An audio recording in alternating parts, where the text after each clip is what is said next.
The blue light from the screen illuminates a dead stare.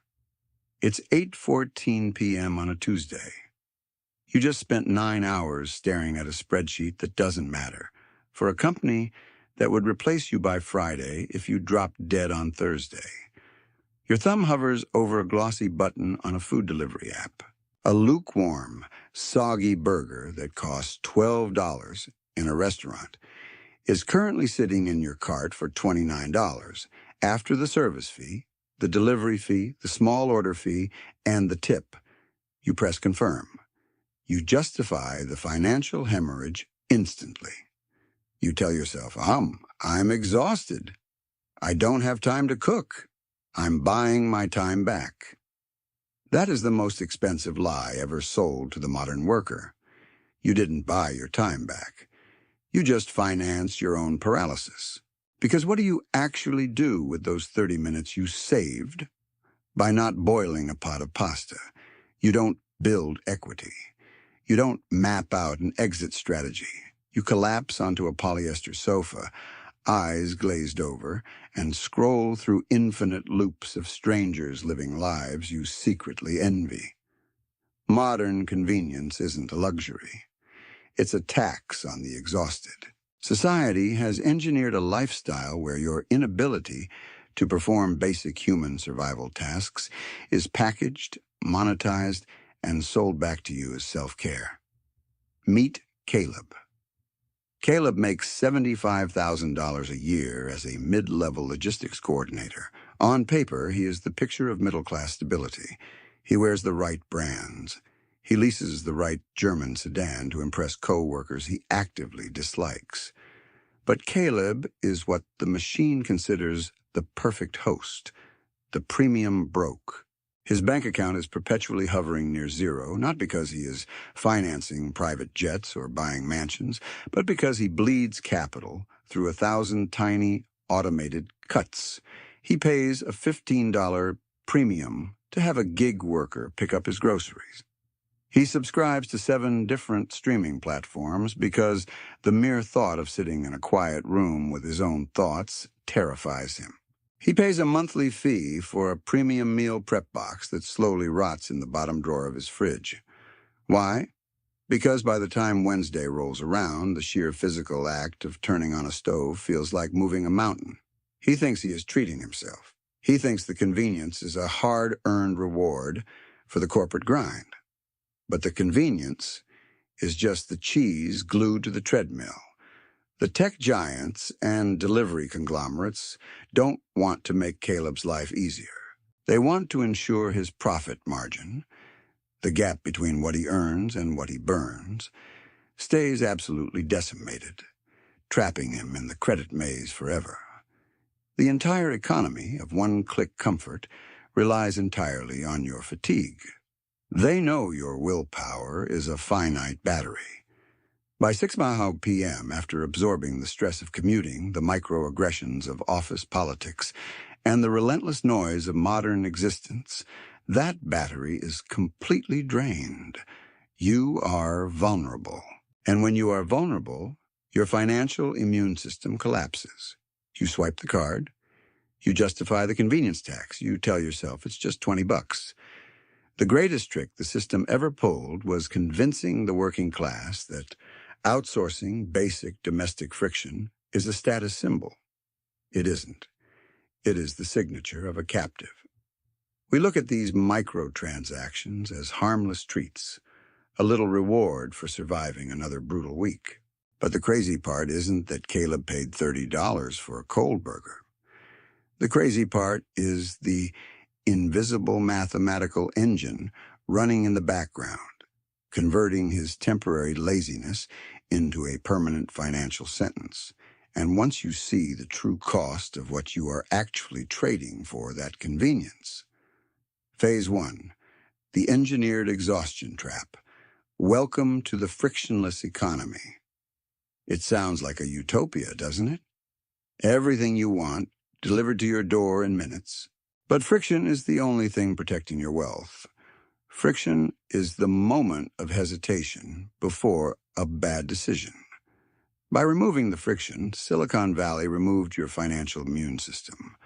The architects of your poverty don't wear ski masks.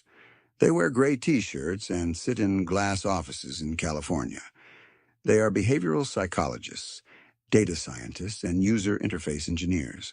Their sole objective is to identify the exact hour of the day when your willpower is completely shattered. They track your location. They know you are stuck in rush hour traffic.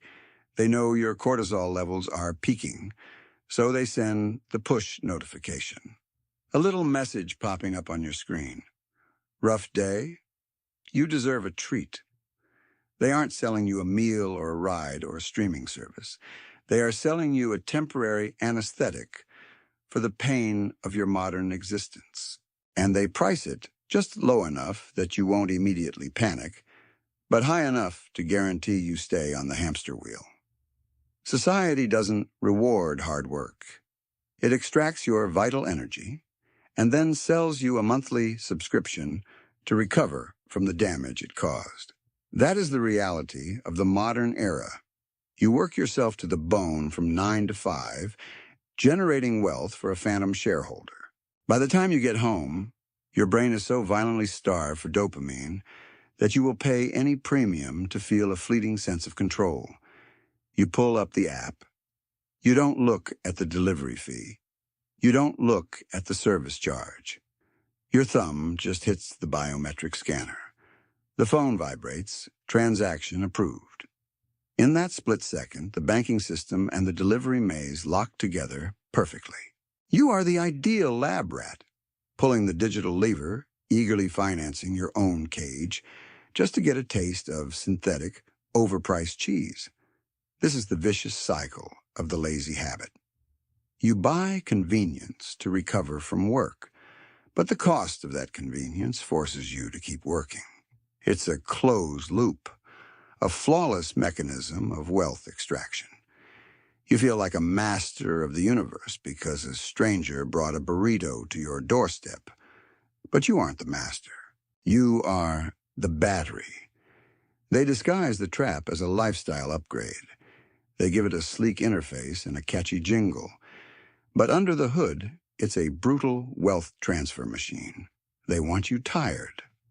A rested, energized human being cooks their own food, manages their own schedule, and plans for the future. An exhausted human just clicks buy now and hopes for the best. The system has weaponized your exhaustion. It has convinced you that managing your own life is an impossible burden. And as long as you believe that lie, you will keep paying the premium. You will keep bleeding out financially, completely unaware of the massive damage happening in the background. Phase 2. The parasites of convenience. Buying comfort to survive a job you hate is like paying rent for a prison cell. You are actively funding the very mechanism that keeps you trapped. You look at your credit card statement and you don't see one massive, devastating mistake. You see 100 tiny, justifiable choices. An expensive ride here, because it was raining. A grocery delivery fee there because it was late. An automatic renewal for a software you haven't opened in 6 months. These are the parasites of convenience. They don't kill you instantly. That would be bad for business. They attach themselves to your cash flow and drain you slowly, ensuring you always have just enough left to show up for work on Monday. But they make sure you never have enough to actually buy your freedom. You think it's just laziness. You think it's a harmless character flaw. But when you step back and apply the brutal laws of mathematics to your lifestyle, you realize this isn't just about paying extra for a burger. It's about a systematic robbery of your timeline. Phase 3. The compound cost of comfort. Let's strip away the emotion. Let's ignore the marketing slogans. Let's look at the cold, unforgiving math of your lazy habit. Because the banking system loves your feelings, but it operates entirely on numbers. You order food 3 times a week. You use rideshare apps when you could easily take the bus. You pay the premium subscription to skip the ads. You outsource your laundry. You buy pre-chopped vegetables wrapped in plastic because holding a knife feels like too much work. Let's be extremely conservative and say all this frictionless living costs you an extra $400 a month. That isn't the food. That is just the premium. The invisible laziness tax you pay above the actual baseline cost of surviving. $400 a month feels like nothing when you are pulling a decent salary. It feels like a totally reasonable price to keep your sanity intact after dealing with your boss. But the financial matrix doesn't calculate cost in monthly increments. The system calculates your value in decades. If you took that exact $400, the laziness tax, and parked it in a standard index fund, returning a historic 8%, you wouldn't just have an emergency fund. You would be buying your freedom. Over 30 years, that monthly delivery habit isn't costing you a few grand. It is costing you $590,000. Let that number sink into your bones. Over $500,000 gone, vaporized into the digital ether. You are literally eating your own retirement. Convenience is the anesthesia the system uses to amputate your ambition. The machine designs the maze, but you are the one voluntarily buying the synthetic cheese at a 5,000% markup. You aren't trading $400 for comfort. You are trading a decade of your future for a cold pizza and a digital pat on the back. You are handing the keys to your financial independence to a delivery driver because you couldn't find the discipline to wash a frying pan. This is the ultimate opportunity cost. Every single dollar you spend avoiding a minor physical inconvenience is a dollar stolen from the person you will be in 20 years. And the market absolutely loves this behavior. Wall Street banks use your lazy money to build generational wealth for their children, while you sit on the couch watching your net worth slowly bleed out. They sell you the illusion that your time is too valuable to spend doing chores. But here is the brutal reality of the modern trap. If your net worth is negative, if you have credit card debt, if you live paycheck to paycheck, your time isn't valuable yet.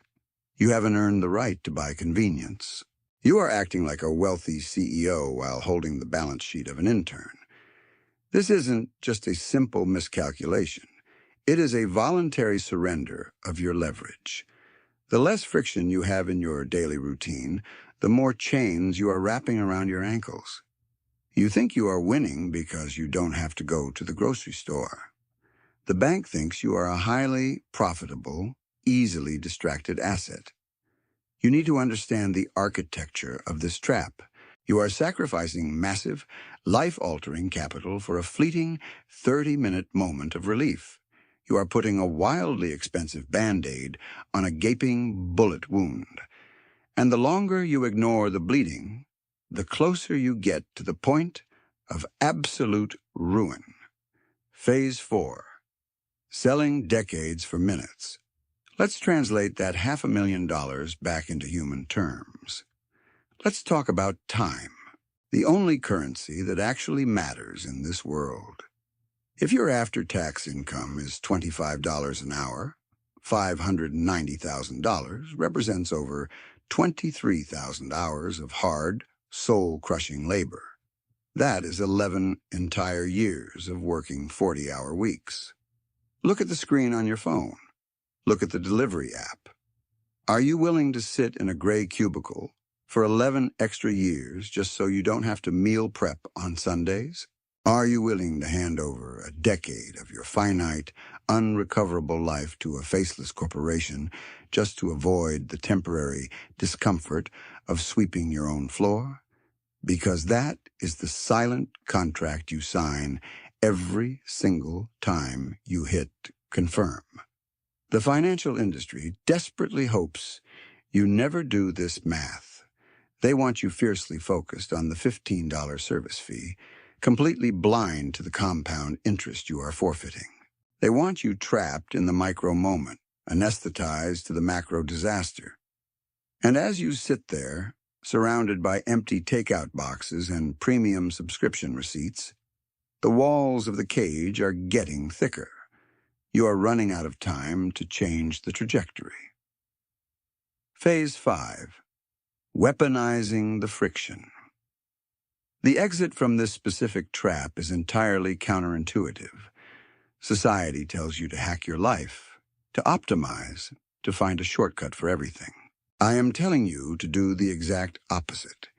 If you want to escape the financial slaughterhouse, you must actively court the friction. You have to fall in love with the inconvenience. Friction is the moat protecting your castle.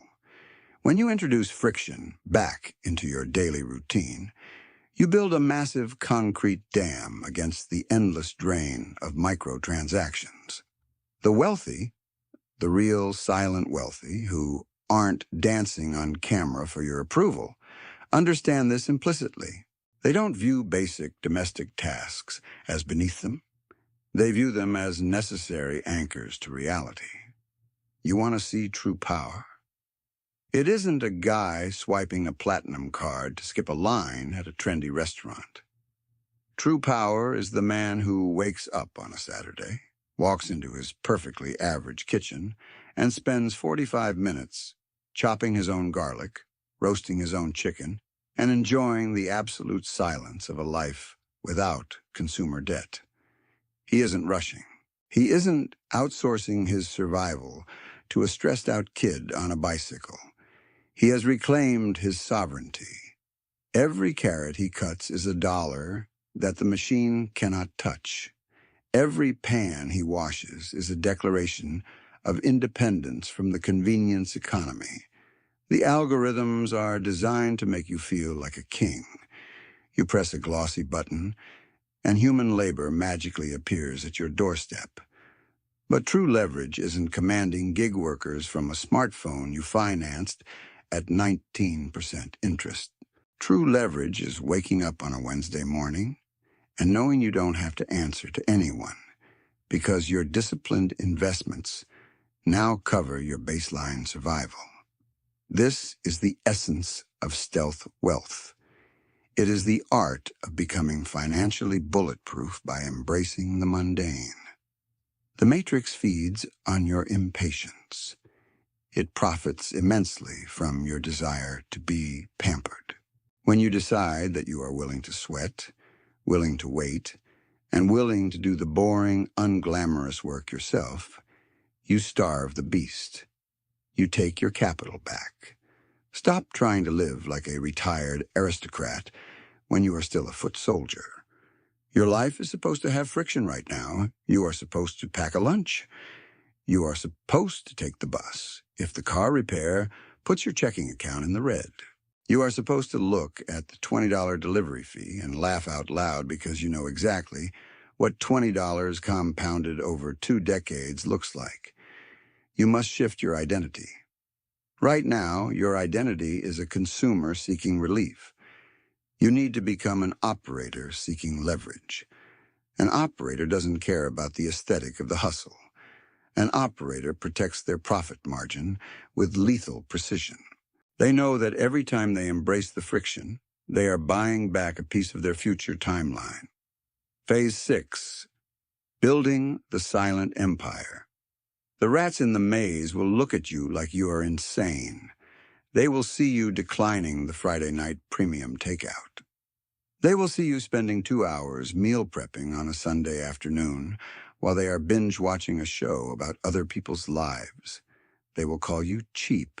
They will tell you that you need to live a little. Let them talk. Let them enjoy their synthetic cheese. Their definition of living is financing a lifestyle they cannot afford to impress people they do not know. Your definition of living is building an invisible fortress of equity, assets, and absolute autonomy. The path out of the trap requires you to be the ghost in the machine. You move quietly. You don't announce your frugality. You simply execute. You take the $400 you used to bleed out on convenience apps every month and you deploy it aggressively into the market. You turn your laziness tax into a relentless wealth-building protocol. It will be boring. It will be tedious. You will have nights where you are bone-tired. The rain is hitting the window, and the glowing screen of your phone begs you to take the easy way out. The corporate engine spent all day breaking you down specifically for this exact moment. That is the crossroad where the war is won or lost. That is the moment you put the phone face down, walk into the kitchen, and turn on the stove. You do the work. The exit isn't a lottery ticket. It is 1,000 tiny, difficult choices made in the dark when nobody is watching and no one is cheering for you. You don't buy your freedom by outsourcing your life. You buy it by taking absolute ownership of the friction. If you made it to the end of this brutal reality check, drop a comment saying, "Uncooked rice." Everyone else will think you lost your mind, but we will know you are awake. My name is Daniel Rath, and I will see you outside the maze.